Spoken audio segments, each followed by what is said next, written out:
انسان کی زندگی کا ایک مقصد ہے، اس کی زندگی کا مقصد قرآن نے بیان کیا، وما خلقت الجن والانس الا لیعبدون۔ اللہ کی عبادت انسان کی زندگی کا مقصد ہے، اس کی کریشن، اس کی تخلیق کا مقصود و مطلوب اللہ کی عبادت ہے۔ اور کنفیوژن جب پیدا ہوتی ہے تب ہم عبادت کے مفہوم کو لمیٹڈ اور محدود کر دیتے ہیں، اور ہم یہ سمجھتے ہیں کہ جناب صرف نماز پڑھنا، روزہ رکھنا، تصویر کرنا، تعلیم کرنا، امامہ شریف پہننا، داڑھی مبارک رکھنا، ٹخنے ننگے کر لینا،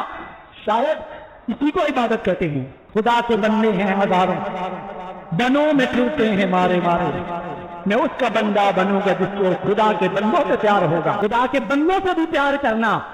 ان کے لیے قربانیاں دینا، ان کے کام آنا۔ حضور صلی اللہ تعالی علیہ وسلم نے فرمایا خیر الناس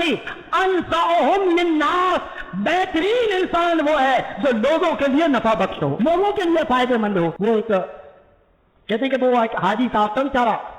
ایک صاحب کہتے ہیں کہ میں حاجی صاحب کے ساتھ، حاجی صاحب نے کہا چلو بھی آج میرے ساتھ چلو۔ اب آپ میرے عزیز دوستو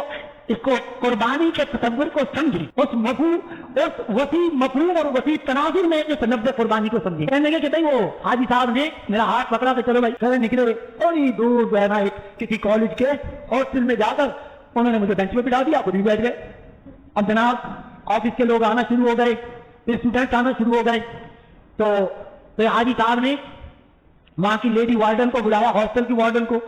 اس کے ہاتھ میں ایک پرچہ دیا، کسی بچی کا نام لکھا ہوا تھا، وہ اس بچی کو بلا کے لایا۔ تو حاجی صاحب نے اپنے جیب میں ہاتھ ڈالا اور ایک واؤچر، ہاسٹل کا واؤچر نکالا، اس کے ہاتھ میں سمایا۔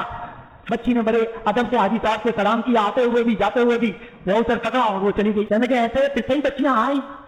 کئی گھنٹے گزر گئے، پھر اس کے بعد حاجی صاحب کو پیدل لے کے چلے۔ یہاں پر کی ہاسپٹل کے قریب میڈیکل اسٹور تھا، میڈیکل اسٹور سے اسٹور کے مالک کو جب اس نے حاجی صاحب کو دیکھا، لٹک کر وہ کاؤنٹر سے باہر آیا اور ہاتھ ہی حاجی صاحب کے ہاتھ پر بوسہ دیا، دستبوسی کی، بڑے ادب سے جھک کر سلام کیا، اور حاجی صاحب نے اس کے کان میں کچھ سرگوشی کی۔ میں ایک طرف کھڑا رہا تو حاجی صاحب نے جیب سے نوٹ کا ایک موٹا سا بنڈل نکالا اور اس کو دیا، اور وہ بنڈل کو لے کر پھر اس نے حاجی صاحب کے ہاتھ پر بوسہ دیا، وہ اپنے کاؤنٹر میں چلا گیا۔ کہا کہ پھر اس کے بعد حاجی صاحب مجھے ایک اور ادارے کے پاس لے گئے، اور وہاں پر کاؤنٹر پہ ایک شخص بیٹھا ہوا تھا، اس کے جیب سے دوسرے جیب سے ایک اور موٹے نوٹ کا بنڈل نکالا، اس کے دیا، اس نے بھی بڑا سلام کیا، اس کی دستبوسی کی، پھر آ گئے۔ تو کہا کہ دوپہر ہو گئی۔ میں نے کہا حاجی صاحب یہ کیا آپ نے خوار کرا دیا، صبح سے لے کر شام ہو گئی، کبھی ادھر کبھی ادھر، کبھی ادھر کبھی ادھر، یہ ہو کیا رہا ہے، یہ ہو کیا رہا ہے؟ کہنے لگے حاجی صاحب کہنے لگے کہ اصل میں قربانی فنڈ تقسیم کر رہا ہوں۔ تو میں حیران ہو گیا، میں نے کہا یہ قربانی فنڈ یہ کیا بلا ہے، قربانی تو سنی تھی، یہ قربانی فنڈ کیا ہوتا ہے؟ کہا کہ ہاں وہ اصل میں ہم نے 4-5 دوستوں نے مل کر کچھ عرصے سے ہم یہ دیکھ رہے تھے، جناب جو ہے ایک دوست جو ہے وہ 2.5 لاکھ کا بین لا رہا ہے، دوسرا 5 لاکھ کا لا رہا ہے، ایک 10 لاکھ کا لا رہا ہے، ایک جو ہے نا 1.25 لاکھ کا بکرا لا رہا ہے۔ تو ہم نے کہا کہ بھائی ایسا کرو کہ اس میں سے کچھ پیسے ریڈیوس کر لو اور اس میں سے قربانی فنڈ بنا لو۔ تو کہا کہ وہ ہاسٹل میں غریب طالبات بچیاں جن کے ماں باپ کے پاس اتنا پیسہ نہیں ہے کہ ان کی فیسیں ادا کریں، تو وہاں میں ہاسٹل کی فیس اور ان کی ٹیوشن فیس جمع کرنے کے لیے گیا، اور ہاسپٹل کے برابر میں میڈیکل اسٹور ہے، اور اس میڈیکل اسٹور والے کو بھی میں نے ایک فنڈ دے دیا کہ جو غریب جو دوائیں نہیں خرید سکتے اور مریض مر رہا ہوتا ہے، یہاں تو سر ایسے ہی ہے نا، آپ بھی اسی شہر میں رہتے ہیں جناب، یہاں تو ڈیتھ باڈی بھی بغیر فیس ادا کرے نہیں دیتے جناب، پہلے فیس جمع کراؤ۔ آپ کسی سخت مریض میں مبتلا کسی پرائیویٹ ہاسپٹل چلے جائیں، وہ اسٹریچر پر ہے، میں خود سید کر رہا ہوں، میں اس کا خود وکٹم ہوں،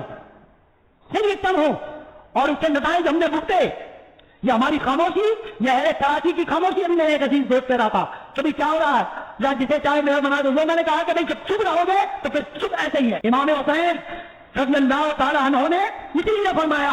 کہا کہ مجھے یزید کے ظلم، جبر اور اس کے تشدد اور اس کے قتال پر اتنا افسوس نہیں ہوا جتنا افسوس مجھے کوفیوں کی خاموشی پر ہوا، جتنا دکھ مجھے کوفیوں کی خاموشی پر ہوا۔ جب تک یہ قوم خاموش رہے گی تو یہ ظلم اسی طرح سے برداشت کرنا پڑے گا۔ یہ سگی باندھی جوان صاحب 22-24 سال کی، اس کے بلڈ پریشر بڑا، اس کو ہاسپٹل لے کے گئے تو کہا کہ بھائی اب پیشنٹ آدمی تو جیب میں پیسے رکھے تو نہیں لے کے جائے گا نا، جب اس کا وہ اسٹریچر پر ہے تو کہا کہ پہلے 25,000 روپے کاؤنٹر پہ جمع کرائیں آپ،